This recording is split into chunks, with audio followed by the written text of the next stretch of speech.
আমি যখন ৬ মাসের প্রেগনেন্ট ছিলাম তখন আমার স্বামী আমাকে তালাকের নোটিশ পাঠায়, তাও ৩ মাসে ৩টা তালাকের নোটিশ। নোটিশ দেওয়ার পরপরই সে ইউরোপে পাড়ি জমায়। আমি জানতাম প্রেগনেন্ট অবস্থায় ডিভোর্স কার্যকর হয় না। প্রথম নোটিশ পাওয়ার পরপরই অনেকবার চেষ্টা করেছি তার সাথে যোগাযোগ করার জন্য, সামনাসামনি বসে কথা বলার জন্য। তার পরিবারের কাছেও গিয়েছি, তার আত্মীয় স্বজনের কাছেও গিয়েছি। তখন আমাকে কেউ পাত্তাই দেয়নি, সবাই আমাকে অবহেলা করেছে। আর অবহেলা তো করারই কথা, কারণ আমার নিজের স্বামী আমাকে রাখতে চায় না, আর মানুষ আমাকে কিভাবে ভালোবাসবে। ডিভোর্সের পর আমার পরিবার আমাকে কোনোভাবেই সাপোর্ট করেনি, কারণ দোষটা তো আমারই। ওই 5 বছর আগে আমি আমার স্বামীর সাথে সম্পর্ক করে ভালোবেসে বিয়ে করেছিলাম। আমার স্বামী যে আমাকে ডিভোর্স দিয়েছে, আমার সাথে আমার স্বামীর এতটা খারাপ সম্পর্কও ছিল না যে সে আমাকে ডিভোর্স দিবে। তবে আজকে একটা কথা বলবো, আমাকে আটকানোর আর কেউ নাই। প্রথম যখন তাকে ভালোবেসে বিয়ে করে তার বাসায় গিয়েছিলাম, তার একটা বড় ভাবি ছিল, আর আমার শাশুড়িও ছিল। তার কোনোভাবেই আমাকে পছন্দ করতো না। বিয়ের পরদিন থেকে একটা দিনও তারা আমার সাথে ভালো ব্যবহার করতো না। আর এই ব্যবহারের কথা যদি আমি আমার স্বামীর সাথে শেয়ার করতাম, তখন সে বলতো, রিলেশনশিপ করে বিয়ে করেছি, টুকিটাকি ঝামেলা একটু হবে, তুমি চুপ করে থাকিও। আমার হাজব্যান্ডের চাকরির পারপাসে সে একটু দূরে থাকতো, আমি বাসায় একা থাকতাম। আমার শাশুড়ি ও ভাবির সাথে আমার ভাসুরও থাকতো না। দুজনেরই কাজ, সব কাজ আমার করে দেয়া লাগতো। ভাবির আবার 2টা বাচ্চা ছিল। ভাবি বলতে আমার ভাসুরের বউ, মানে আমার যা। বাচ্চার অজুহাত দিয়ে সে কোনো কাজ করতে পারবে না, কিন্তু এতদিন সে সব কাজ করেছে আমি আসার আগে। আর আমার শাশুড়ি তো আছেই, প্রেম করে বিয়ে করেছি, আমার বাসা থেকে কিছু দেয়নি, এটা পারি না ওটা পারি না। প্রতিদিন 3 বেলা রান্না করে তাদেরকে খাওয়ানো, তাদের কাপড় চোপড় ধোয়া, তার হাত পা টিপে দেয়া, মানে ওদের বাসায় যত প্রকার কাজ ছিল সব আমি একাই হাতেই করতাম। এত কাজ করার পরেও যখন আমার স্বামী বাসায় আসতো, তখন বলতো আমি কিছুই করি না, তাদের সাথে নাকি মুখে মুখে তর্ক করি। ভালো কাজ করতে বললে আমি নাকি একদমই করতে চাই না। আর সব থেকে একটা খারাপ জিনিস কি জানেন, তাদের বাসায় কিন্তু একটা কাজের লোকও ছিল। আমি আসার পর থেকে সে কাজের লোকটাকেও বাদ করে দিয়েছে। এই ব্যাপারটা আমার স্বামীও লক্ষ্য করেছিল। সে বুঝতো যে তার ভাবি আর তার আম্মা আমার সাথে খারাপ ব্যবহার করে, কিন্তু সে সব সময় তার ভাবি আর তার আম্মার সাপোর্টে থাকতো। আর আমাকে বলতো, এখানে থাকতে হলে তাদের কথা মতো মেনে নিয়েই চলতে হবে, আর তাহলেই তুমি এখানে থাকতে পারবা। কিন্তু এর মাঝে আমি আমার স্বামীকে অনেকবার বুঝিয়েছি যে তুমি একটা চাকরি করো, ওখানে একটা রুম নিয়ে থাকো, আমাকে নিয়ে চলো। সপ্তাহে একদিন এসে তোমার আম্মার সাথে আমি থাকবো, তোমার আম্মার সব কিছু করে দিয়ে তারপর আবার তোমার সাথে চলে দেব। এতে করে আমাদের সবার সম্পর্কটাও ভালো থাকবে। কিন্তু তার একটাই কথা, এখানে মা ভাবির সাথে থাকতে হবে আর তাদের সেবা করতে হবে। এভাবে থাকতে পারলে তুমি থেকো, না থাকলে তুমি বাপের বাড়ি চলে যেতে পারো, যেখানে ইচ্ছা সেখানে চলে যাও। এইভাবেই আমার স্বামী আমাকে বলতো। যাই হোক, এই কথা আমাদের মাঝে বহুতবার হয়েছে। এর মাঝে বিয়ের কয়েক মাস পরে আমি প্রেগনেন্ট হই। প্রেগনেন্ট হলে ও বা আর কি, যত রকম কাজ আছে সব কিছু আমাকেই করা লাগতো। কাজ করতে করতে আমি অভ্যস্ত হয়ে গেছিলাম। আমার কাছে আর তেমন কিছুই মনে হতো না। 3-4 মাস অবস্থায় আমি কাজ করতে পারলেও প্রেগনেন্টের লাস্ট পর্যায়ে এসে আমি আর ভারী কাজ করতে পারতাম না। বারবার অসুস্থ হয়ে যাচ্ছিলাম।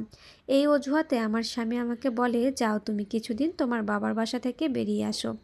বাবার বাড়িতে পাঠানোর 1 সপ্তাহ পরে আমাকে তালাকের নোটিশ পাঠায়। আর কি কারণ তার কাছে জানতে চাইলে সে কোনো কারণই আমাকে বলে না। তারপর তার সাথে আমার সামনাসামনি কখনো দেখা হয়নি, দেখা করতেও চায়নি সে। আমার শ্বশুর শাশুড়ি, দেবর, ভাবি তারাও কোনো প্রকার আমার সাথে যোগাযোগ রাখেনি। আমি যদিও গিয়েছিলাম, কিন্তু তারা আমার মুখের উপর দরজা বন্ধ করে দিয়েছিল।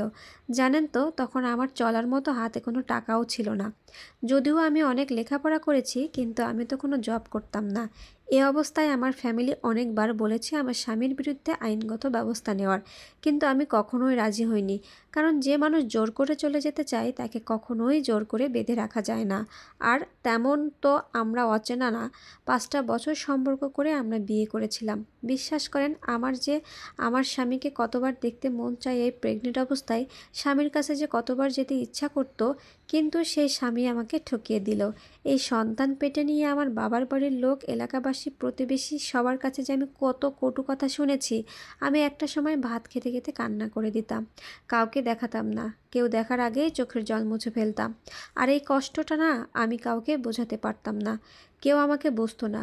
অবশেষে অনেক কষ্টের পরে আমি একটা কন্যা সন্তান জন্ম দিলাম। অবশেষে আমার মেয়ের মুখ দেখার পরে বাবা মা সবার মনটা নরম হয়ে যায়। তারা আমাকে খুব ভালোবাসে। তখন আমার সন্তানের দেখাশোনা করতো আমার মা। আমি হঠাৎ করে তখন একটা সরকারি জবও পাই। আমার ছোট্ট বাচ্চাটাকে আমার মায়ের কাছে রেখে তখন আমি চাকরি করতাম। আর আমার মাও আমাকে অনেক সাপোর্ট করেছে। আমার মা না থাকলে হয়তো আমার এই জবটা করাটাই আর হতো না। কখনোই আমি আমার মেয়েকে ঠিকমতো মানুষের মতো মানুষ করতে পারতাম না। স্বামী নামক একটা মানুষ আমার জীবনে ছিল, এটা আমি ভুলেই গিয়েছিলাম। এতগুলা বছর সে আমার মেয়ের কোনো খোঁজ খবর নেয়নি। তার পরিবারও কখনো আমার মেয়েকে দেখতে আসেনি। এতদিনে তাকেও আমি ভুলে গিয়েছি। তার মানে এই না যে আমি নতুন করে অন্য কোথাও অন্য কোনো পুরুষের সাথে জড়িয়েছি। আমার যে প্রাক্তন স্বামী ছিল গত 3 দিন আগে আমার মায়ের নাম্বারে কল করে বলে সে দেশের বাইরে থেকে বাংলাদেশে এসেছে, আবার আমাকে নিতে চান। সে তার ভুলের জন্য অনুতপ্ত হয়েছে। আমার মা আমাকে সব কিছু বলল। আমার তখন বড্ড হাসি পেয়েছে। মায়ের মুখ থেকে এসব কথা শোনার পরে আমি মাকে বলেছি সরাসরি না করে দিতে। কারণ যখন তার পাশে কেউ ছিল না আমি ছিলাম। 5টা বছর সম্পর্ক করে বিয়ে করার পরে ভেবেছিলাম একসাথে সুখে দুঃখে সংসার করব। কিন্তু আমাকে দোষ ছাড়াই সে আমাকে অপমান করেছে, অবহেলা করেছে, তার পরিবারের লোক আমাকে নির্যাতিত করেছে। কিন্তু তার প্রতিবাদে আমার স্বামী কখনোই প্রতিবাদ করেনি। তার বউকে যখন সবাই অপমান করত, বউকে কষ্ট দিত, সে উল্টে আমাকে বলতো তার বাসা থেকে চলে যেতে। এইসব কথাগুলো যখন আমার মনে পড়তেছিল তখন মনে হচ্ছিল বুকের এক পাঁজরের হাড় আর এক পাঁজরের মধ্যে ঢুকে যাচ্ছে। এই কষ্টগুলো আসলে ভোলার মতো না। নীরবে চোখের পানি ফেলতাম যে আল্লাহ আমার দিকে মুখ ফিরে তাকিও। আল্লাহ আমাকে একটা কন্যা সন্তান দিয়েছে। আমি একটা সরকারি জবও পেয়েছি। হয়তো সে তার ভুল বুঝে অনুতপ্ত হয়ে আমার কাছে ফিরে আসতে চাচ্ছে, কিন্তু আমি চাই না তার কাছে ফিরে যেতে। কারণ যে ভালোবাসতে পারে সে সারা জীবন ভালোবেসে আঁকড়ে ধরে রাখতে জানে। সে যখন আমাকে তাড়িয়ে দিতে পেরেছে, নিশ্চয়ই পরবর্তীতে সে ভালো কোনো অপশান পেলে আমাকে তাড়িয়ে দিবে। তাই আমি আর কোনোভাবেই তার কাছে যেতে চাই না। আমি চাই এই চাকরি করে আমার ছোট্ট কন্যা সন্তানটাকে ভালোভাবে মানুষের মতো মানুষ করতে। যে ভালোবাসতে জানে না তার কাছে আমার কোনো মূল্য নেই। তাই আমি চাই না আমার এই সব কিছু ফেলে আবার তার কাছে চলে যেতে। 1 মিনিটও লাগবে না তাকে আবার আমাকে একটা লাথি মেরে তার বাসা থেকে বাহির করে দিতে। কোনোদিন যে প্রতিবাদ করতে পারিনি নিজের বউয়ের জন্য, সে আবার কিভাবে আমাকে ফিরিয়ে নিয়ে যেতে চায়। বউকে ভালোবাসতে না পারলে সেসব ছেলেদের কোনোভাবেই বিয়ে করা উচিত না। সবার উচিত মা বাবা বউ সবাইকে মিলেমিশে ভালোবেসে একসাথে রাখা।